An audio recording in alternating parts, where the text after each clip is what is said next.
الرحمن الرحیم حامدا ونصلی ونسلم اما بعد فاعوذ باللہ من الشیطان الرجیم بسم اللہ الرحمن الرحیم والمطلقات يتربصن بانفسهن ثلاثة قروء ولا يحل لهن ان يكتمن ما خلق الله في ارحامهن ان كن يؤمنن بالله واليوم الاخر وبعولتهن احق بردهن في ذلك ان ارادوا اصلاحا ولهن مثل الذي عليهن بالمعروف وللرجال عليهن درجة والله عزيز حكيم الطلاق مرتان فإمساك بمعروف أو تسريح بإحسان ولا يحل لكم أن تأخذوا مما آتيتموهن شيئا إلا أن يخافا ألا يقيما حدود الله فإن خفتم ألا يقيما حدود الله فلا جناح عليهما فيما افتدت به تلك حدود الله فلا تعتدوها ومن يتعدى حدود الله فأولئك هم الظالمون فإن طلقها فلا تحل له من بعد حتى تنكح زوجا غيره فإن طلقها فلا جناح عليهما أن يتراجعا إن ظنا أن يقيما حدود الله وتلك حدود الله يبينها لقوم يعلمون۔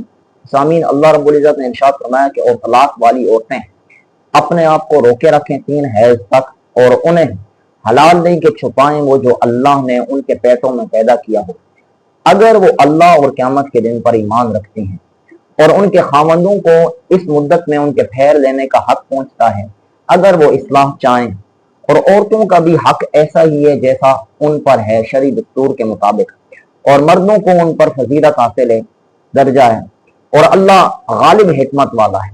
طلاق 2 بار ہے، پھر بلائی کے ساتھ روک لینا ہے یا احسان کے ساتھ چھوڑ دینا ہے، اور تمہیں حلال نہیں کہ جو کچھ تم نے عورتوں کو دیا ہو اس میں سے کچھ واپس دو، مگر جب دونوں کو خوف ہو کہ اللہ کی حدیں قائم نہ رکھ سکیں گے، پھر اگر تمہیں خوف ہو کہ وہ دونوں اللہ کی حدوں پر قائم نہ رہیں گے تو ان پر کچھ گناہ نہیں، اس میں جو بدلہ دے کر عورت رہائی پائے۔ یہ اللہ کی حدیں ہیں تو تم ان سے آگے نہ بڑھو، اور جو اللہ کی حدوں سے آگے بڑھے تو وہی لوگ ظالم ہیں۔ پھر اگر اسے تیسری طلاق دے تو اب وہ عورت اس کے لیے حلال نہیں یہاں تک کہ اس کے سوا کسی اور خاوند سے نکاح کرے، پھر وہ دوسرا اگر اسے طلاق دے تو ان دونوں پر کچھ گناہ نہیں کہ پھر آپس میں نکاح کر کے مل جائیں، اگر سمجھتے ہو کہ اللہ کی حدیں قائم رکھ سکیں گے، اور یہ اللہ کی حدیں ہیں جنہیں وہ جاننے والوں کے لیے بیان فرماتا ہے۔ سامعین و حاضرین و ناظرین گرامی قدر، ان 3 آیتوں کے اندر اللہ رب العزت نے 3 احکام بیان کیے ہیں۔ ایک حکم وہ عدت کا بیان کیا ہے، دوسرا حکم اللہ رب العزت نے طلاق ثلاثہ کے متعلق ارشاد فرمایا، اور تیسرا حکم جو ہے وہ خلا کے متعلق ارشاد فرمایا جا رہا ہے۔ عدت اس کا لغوی معنی ہوتا ہے گنتی کرنا، شمار کرنا، لیکن اس سے مراد یہ ہے کہ جس کا خاوند مر جائے یا جس عورت کو خاوند نے طلاق دے دی ہو تو اب وہ گنتی کے گن شمار کرے گی، سوگ منائے گی گھر کے اندر بیٹھ کر، تو اس کو کیا کہتے ہیں؟ عدت کہتے ہیں۔ تو یہ یاد رکھیں کہ عدت جو ہے نا وہ مختلف صورتوں کے اندر ہوتی ہے۔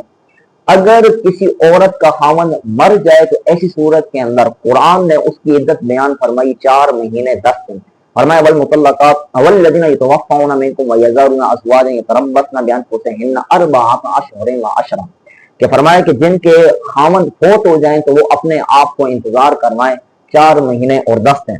تو متوفی عنہا زوجہا یعنی کہ جس کا شوہر فوت ہو جائے تو اس کے لیے یہ لازمی ہے کہ وہ عدت 4 مہینے 10 دن تک گھر کے اندر بیٹھی رہے۔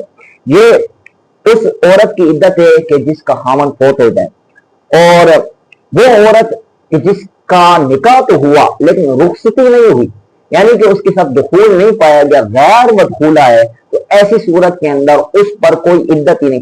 فرمایا فما لکم علیہن من عدت، کہ ان عورتوں کے اوپر کوئی عدت ہے ہی کوئی نہیں، یعنی کہ جس کی رخصتی نہیں ہوئی ہو اور اس کے ساتھ دخول نہ ہوا ہو تو ایسی صورت کے اندر اس پر کوئی عدت نہیں ہے۔ اگر دخول ہوا ہے تو ایسی صورت کے اندر اگر وہ عورت ایسی ہے کہ جس کو بڑھاپے کی وجہ سے یا چھوٹے پن کی وجہ سے، اس کو بچپنے کی وجہ سے اس کو کیا حیض نہیں آتا، تو ایسی صورت کے اندر اس عورت کے لیے قرآن نے جو عدت مقرر فرمائی ہے وہ والذین واللائی یئسن من المحیض من نسائکم ان ارتبتم فعدتہن 3 اشہر واللائی لم یحضن واولاۃ الاحمال اجلہن ان یضعن حملہن۔ اس کے اندر اللہ رب العزت نے یہ ارشاد فرمایا کہ جو عورت ایسی ہو جس کو حیض نہ آتا ہو بچپنے کی وجہ سے یا بڑھاپے کی وجہ سے، تو اس کی عدت 3 مہینے ہیں۔ اب یہاں پر ایک مہینہ ایک حیض کے قائم مقام ہو جائے تو یہ 3 مہینے 3 حیض کے قائم مقام ہو جائیں گے۔ اور اگر وہ عورت ایسی ہو کہ جس کے ساتھ دخول ہوا اور اس کو حیض بھی آتا ہے تو ایسی صورت کے اندر اس کی جو حیض عدت ہے وہ 3 حیض ہے۔ یہاں پر فرمایا گیا والمطلقات یتربصن بانفسہن ثلاثۃ قروء کہ جو عورتیں جن کو خامند نے طلاق دے دی ہو تو وہ کیا 3 حیض تک اپنے آپ کو ٹھہرائے رکھیں، روکے رکھیں۔ اور وہ عورت کہ جس کو حالت حمل کے اندر خامند نے طلاق دی ہو تو ایسی صورت کے اندر اس کی جو عدت ہے وہ وضع حمل، جو ہی اس کا بچہ پیدا ہوگا تو اس کی عدت کیا ہو جائے گی، ختم ہو جائے گی۔ اب یہ مختلف عورتوں کی جو ہے نا عدت کا طریقہ یہ مختلف مقامات پر تھا تو ہم نے یک جا بیان کر لیا تاکہ سامعین کے لیے کیا رہے، آسانی رہے۔ یہ یاد رکھیے کہ قروء قرآن کے اندر یہ ارشاد فرمایا گیا ثلاثۃ قروء 3 حیض۔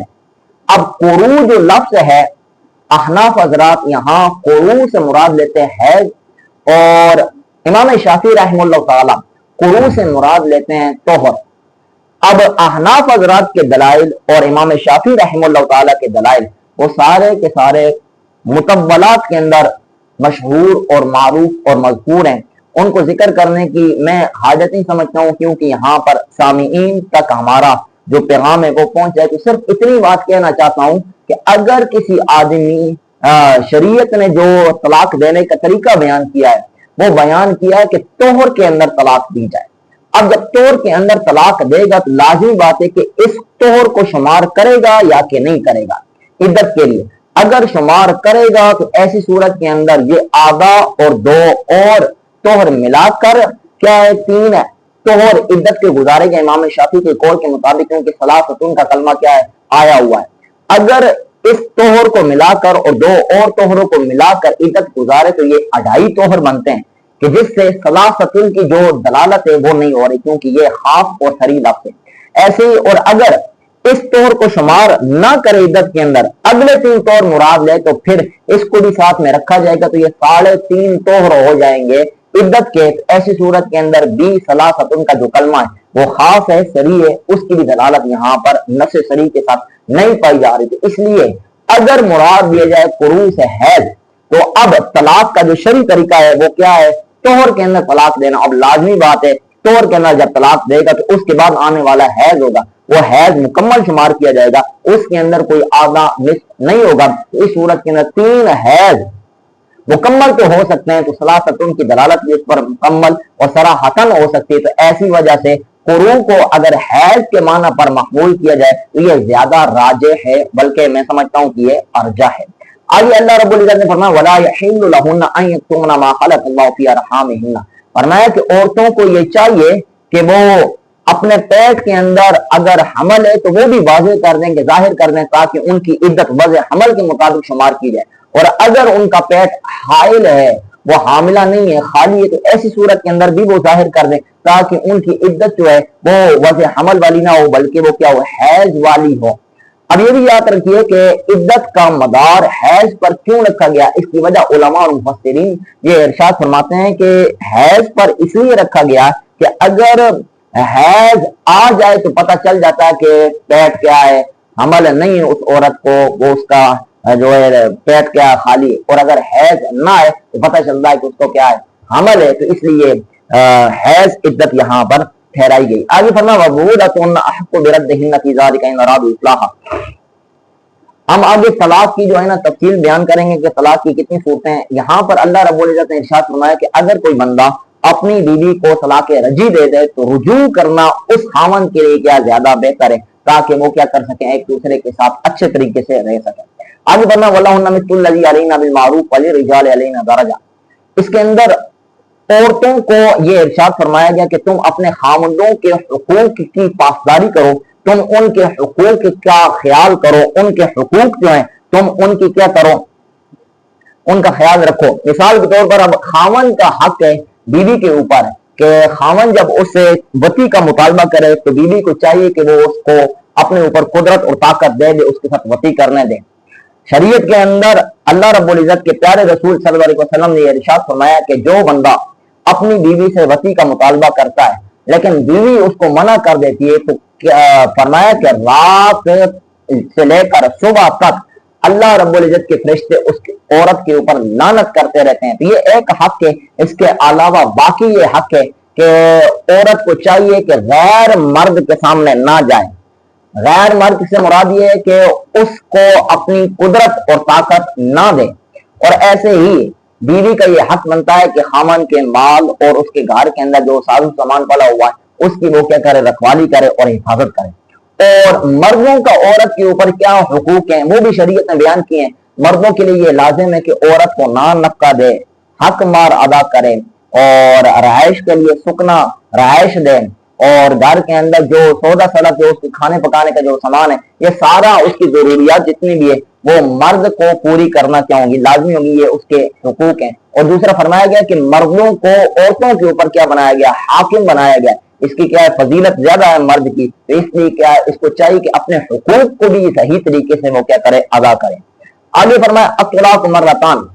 اس کے اندر اللہ رب العزت نے طلاق کی تفصیل بیان کی ہے. طلاق کا لغوی معنی یہ یاد رکھیے, اس کا لغوی معنی ہے قید کو کھولنا, بیڑی کو کھولنا. لیکن اصطلاح شرع کے اندر, شریعت کے اندر طلاق سے مراد یہ ہے کہ نکاح کی جو قید بیوی کے اندر ہے اس قید کو زائل کر دینے کا نام کیا ہے, طلاق ہے. اب یہ یاد رکھیے کہ طلاق کی جو فقہ کی کتابوں کے اندر اقسام بیان کی گئی ہیں وقوع کے اعتبار سے وہ 3 بیان کی گئی ہیں, طلاق حسن, طلاق احسن اور طلاق بدعی. طلاق احسن یہ ہے کہ ایسے طور کے اندر جس طور کے اندر بیوی کے ساتھ جماع اور وطی نہ کی ہو اس طور کے اندر بیوی کو ایک طلاق دے کر چھوڑ دیا جائے. اب جب اس کی عدت گزر جائے تو وہ طلاق بائنہ بن جائے گی. اس کے پاس کیا ہوگا, اختیار ہوگا, جس کے ساتھ چاہے تو وہ نکاح کر سکتی ہے. یہ طلاق احسن ہے اور یہی سب سے عمدہ طلاق ہے کیونکہ اس کے اندر شرمندگی اور اس کے اندر جو پچھتاوا ہوتا ہے وہ بہت کم ہوتا ہے. تو اس لیے طلاق دینے کا معاملہ جب بھی آ جائے بہتر تو یہ ہے کہ طلاق سے بندہ بچاؤ کرے, احتیاطی کرے تو بہتر ہے. اور اگر ناگزیر حالت بنی جائے کہ جس کے اندر کیا طلاق دینا لازم ہو جائے, ناگزیر ہو جائے, تو ایسی صورت کے اندر اگر طلاق دینا ہی چاہتا ہے تو یہ والی طلاق احسن دے. یعنی کہ جس طور کے اندر اس نے جماع نہ کیا ہو, وطی نہ کی ہو, اس کے اندر ایک طلاق دے کر اس کو کیا کر دے, اپنے سے جدا کر دے. اب عورت کو حق حاصل ہے, اگر چاہے تو کسی اور کے ساتھ نکاح کر لے, اور اگر چاہے تو یہ عدت کے اندر اس کے ساتھ کیا کر سکتا ہے, صرف بوس و کنار لے کر بھی اس کو اپنے نکاح میں واپس لا سکتا ہے کیونکہ یہ اس کی بیوی. اور اگر عدت ختم ہوگی تو پھر اب طلاق بائنہ بن گئی تو اب بھی اس کے پاس حق حاصل ہے کہ صرف نکاح کے ذریعے ہی اس کو واپس دوبارہ لا سکتا ہے. یہ طلاق احسن ہے. اور دوسرے نمبر پر ہے طلاق حسن. طلاق حسن یہ ہے کہ ہر طہر کے اندر ایک ایک طلاق دے کر, 3 طہروں کے اندر 3 طلاقیں دے کر بیوی کو کیا کر دینا, جدا کر دینے کا نام کیا ہے, طلاق حسن. لیکن اس کے اندر تھوڑی سی سختی آ جاتی ہے. کیوں؟ لازمی بات ہے کہ جب 3 طلاقیں 3 طور کے اندر دے گا تو اب یہ طلاق مغلظہ بن جائے گی. اب بغیر تحلیل شرعی کے حلال اس کے لیے نہیں ہوگی, جائز نہیں ہوگی. ہاں ایک طور کے اندر اگر اس نے طلاق دی, اب جب دوسرا طور آئے گا تو طلاق دینی ہے اس نے, تو اب اس کے اندر وہ سوچ و بچار کر سکتا ہے, غور و فکر کر سکتا ہے کہ آیا میں طلاق دوں یا کہ نہیں. تو اس لیے شریعت نے اس کے لیے یہ فاصلہ رکھا تاکہ یہ سوچ و بچار کر کے طلاق دیں.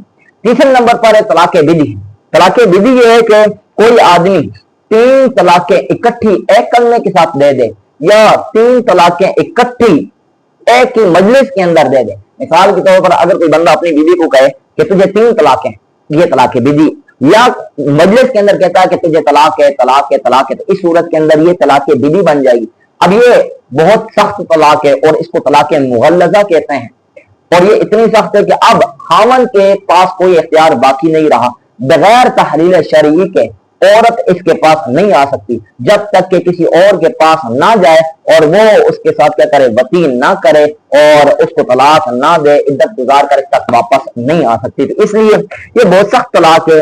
اس کے اندر بندہ جتنا ہو سکے کوشش کرے اس کو اس سے بچے اور اس سے احتیاط کرے تو ہی کیا ہے, بہتر ہے.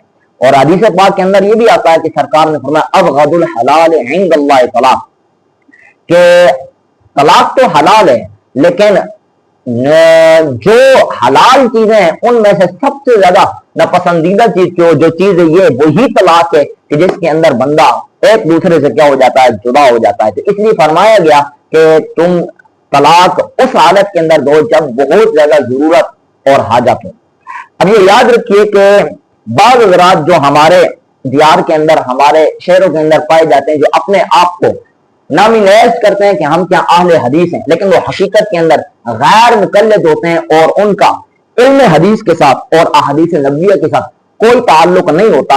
وہ بیان کرتے ہیں اور وہ کہتے ہیں کہ ایک مجلس کے اندر جو بندہ 3 طلاقیں دے گا اس کی ایک ہی طلاق مانی جائے گی، یہ 3 طلاقیں نہیں ہوں گی۔ یہ یاد رکھیے، ائمہ اربعہ امام ابو حنیفہ، امام مالک، امام شافعی، امام احمد بن حنبل، ان چاروں بزرگوں کا یہ نظریہ ہے کہ ایک مجلس کے اندر 3 طلاقیں 3 ہی شمار کی جاتی ہیں، ان کو ایک نہیں شمار کیا جاتا۔ تو یہ حقیقت کے اندر ائمہ اہل سنت اور اجماع کے اندر نقب لگانے والے جو لوگ ہوتے ہیں وہ کیا کرتے ہیں، یہ کہتے ہیں کہ ایک مجلس کے اندر جو 3 طلاقیں دی جاتی ہیں وہ 3 نہیں ہوتی، وہ ایک ہوتی ہے، ایک ان کو کیا کیا جاتا ہے، شمار کیا جاتا ہے۔ اس کے اوپر دلائل بہت زیادہ ہیں، ہم ان دلائل کو ذکر کرنے کی بجائے ان سے پہلے تحقیق کرنا ہی کیا مناسب سمجھیں گے۔ اگر کسی کو شوق ہو کہ ہمیں کیا ہے دلائل چاہیے تو پھر جا الحق علامہ مفتی احمد یار خان نعیمی رحمہ اللہ تعالیٰ کی کتاب،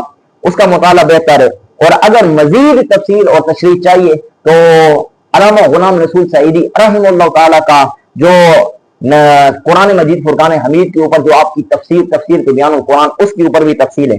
اور ہم نے بھی کوئی اس کے اندر جو ہے نا ہدایت شریف کی شرح جو ہماری انوار الہدایہ کی تشریحات ہدایت، اس کے اندر بھی ہم نے اچھی خاصی اس کے اوپر بات کی ہے کہ ایک مجلس کے اندر جو طلاق دی جاتی ہیں اگر 3 طلاقیں دی جائیں تو وہ 3 ہی شمار ہوتی ہیں، یہ ایک شمار نہیں ہوتی۔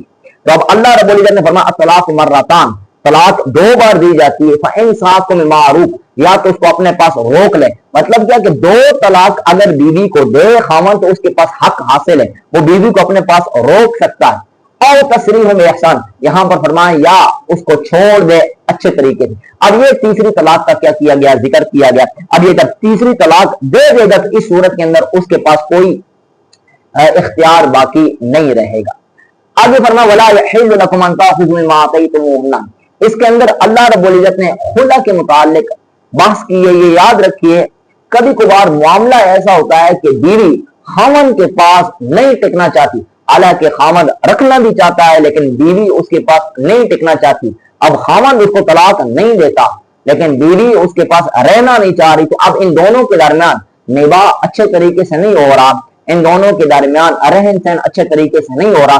اب بھی شریعت نے یہ مزید ایک اور اعتدالی رستہ نکال کر بتایا ہے کہ اگر عورت چاہے تو وہ خلا لے سکتی ہے۔ خلا کے اندر صرف اتنا ہے کہ خاوند نے جو حق مار بیوی کو دیا تھا وہ بیوی اس کو واپس کر دے، ایسی صورت کے اندر وہ اپنے آپ کو جدا کر لے گی تو یہ طلاق بائنہ بن جائے گی۔ تو اب اس کے پاس کیا حق حاصل ہے، جس کے پاس چاہے تو وہ جس کے ساتھ چاہے تو وہ کیا کر سکتی ہے، نکاح کر سکتی ہے۔ حضرت ثابت بن قیس یہ مشہور صحابی رسول ہیں، ان کی بیوی حضرت جمیلہ، یہ یاد رکھیے کہ ثابت بن قیس رضی اللہ تعالیٰ عنہ، ان کا مختلف واقعات مشہور ہیں۔ بعض حضرات نے یہ بیان کیا کہ یہ چھوٹے قد والے تھے اور کالے، بہت کالے تھے رنگ کے اعتبار سے، اور جو حضرت جمیلہ تھی وہ بہت خوبصورت تھی۔ اب حضرت جمیلہ نے ان کے ساتھ رہنے کو بہت ناگوار گزارا، اب وہ چاہتی تھی کہ کیا ہے مجھے ان سے چھٹکارا مل جائے۔ اور بعض حضرات نے تفسیر دور منصور کے اندر علامہ سیوطی رحمہ اللہ تعالیٰ نے یہ بات ذکر کی ہے کہ حضرت ثابت ان کے اوپر بہت زیادہ ظلم کیا کرتے ہیں، مارتے بہت زیادہ تھے، اور جب بھی حضرت جمیلہ اپنے والد محترم کے پاس جاتی اور ان کو کہتی میں دوبارہ ان کے پاس نہیں جاؤں گی، اور نشانات دکھاتی کہ یہ مجھے کیا کرتے ہیں، مارتے ہیں، ظلم کرتے ہیں۔ اب حضرت جمیلہ کو والد کہتے ہیں کہ کوئی فیصلہ نہیں ہے، تو نے اسی کے ساتھ رہنا ہے۔ اب بات جب حد سے بڑھ گئی تو حضرت جمیلہ رسول اللہ کی بارگاہ کے اندر حاضر ہوئی، عرض کیا رسول اللہ صلی اللہ علیہ وسلم میں اس شخص کے پاس نہیں رہنا چاہتی ہوں، یہ میرے ساتھ اچھا تعلق نہیں رکھتا، میرے ساتھ اچھا نباہ نہیں کرتا۔ تو اب رسول اللہ صلی اللہ علیہ وسلم نے یہ ارشاد فرمایا تو یہ آیت نازل ہوئی خلا کی۔ تو اس وقت حضرت رسول اللہ صلی اللہ علیہ وسلم نے حضرت ثابت بن قیس کو یہ ارشاد فرمایا کہ اگر تو اس بات پر راضی ہے جو تو نے حق مار کے اندر اس کو باغ دیا تھا، اگر وہ باغ لوٹا دے تو کیا تو اس کو طلاق تو اس کو چھوڑ دے گا؟ انہوں نے کہا جی ہاں میں باغ واپس لے کر اس کو کیا کر دوں گا، چھوڑ دوں گا۔ تو ایسی صورت کے اندر اب انہوں نے اپنی حضرت جمیلہ نے ان کو باغ واپس کر دیا تو ان کو کیا خلا مل گیا. اب یہ خلا کیا ہے؟ طلاق بائنہ کے قائم مقام ہوتا ہے. لیکن یہاں پر یہ یاد رکھیے کہ عورت کے لیے یہ خلا کے اندر جو عورت کو حق مار دینا ہے خامن کو کہ وہ اپنی آپ جان چھڑوائے گی، یہ اس وقت ہے کہ جب نشوز جو ہے وہ یعنی کہ جو ظلم اور زیادتی وہ عورت کی طرف سے ہو تو ایسی صورت کے اندر اس کو دینا چاہیے. اور اگر نشوز خامن کی طرف سے تو پھر اس کو دینے کی ضرورت ہے نہیں ہے، بہتر ہے کہ نہ دے. ہاں اگر دے تو ایسی صورت کے اندر یہ جائز ہے، بیوی دے کر اپنے آپ کو کیا کر سکتی ہے؟ چھڑوا سکتی ہے. اب یہاں پر یہ ایک میں نقطہ پیش کرنا چاہتا ہوں، بات کرنا چاہتا ہوں کہ لوگ اسلام کے اوپر اعتراضات کرتے ہیں کہ دیکھو عورت کو کس طرح ذلیل کیا جاتا ہے، عورت کو طلاق دے کر ان کو کیا کیا جاتا ہے؟ رسوا کیا جاتا ہے، 3 طلاقیں دی جاتی ہیں.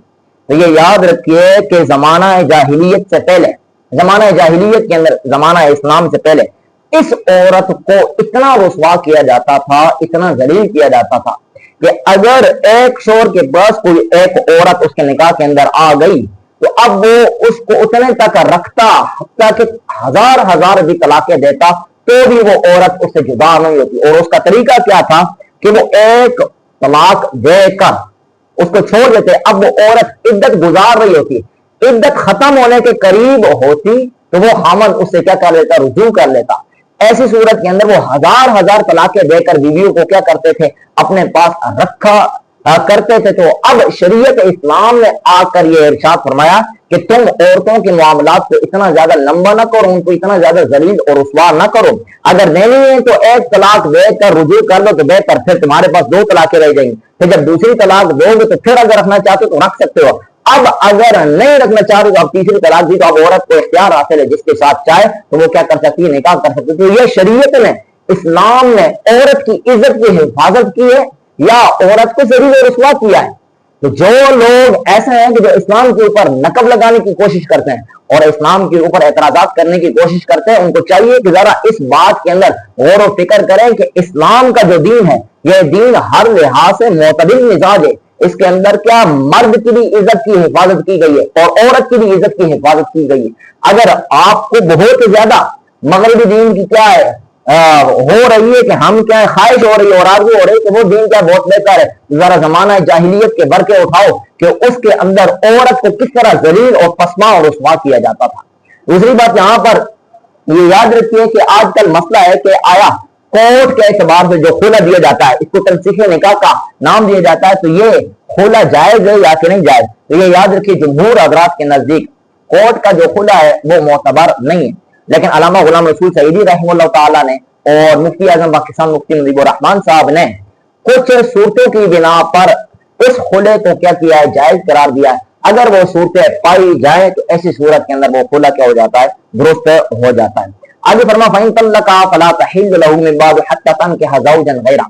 اب یہاں پر یہ ارشاد فرمایا جا رہا ہے کہ اگر کسی بندے نے تیسری طلاق دے کر بیوی کو کیا کر دیا؟ جدا کر دیا، تو اب اس عورت کے ساتھ اگر یہ رہنا چاہتا ہے تو یہ کوئی حق اس کے پاس نہیں ہے جب تک یہ عورت دوسرے شخص کے ساتھ نکاح کرے اور وہ شخص اس کے ساتھ وطی کرے.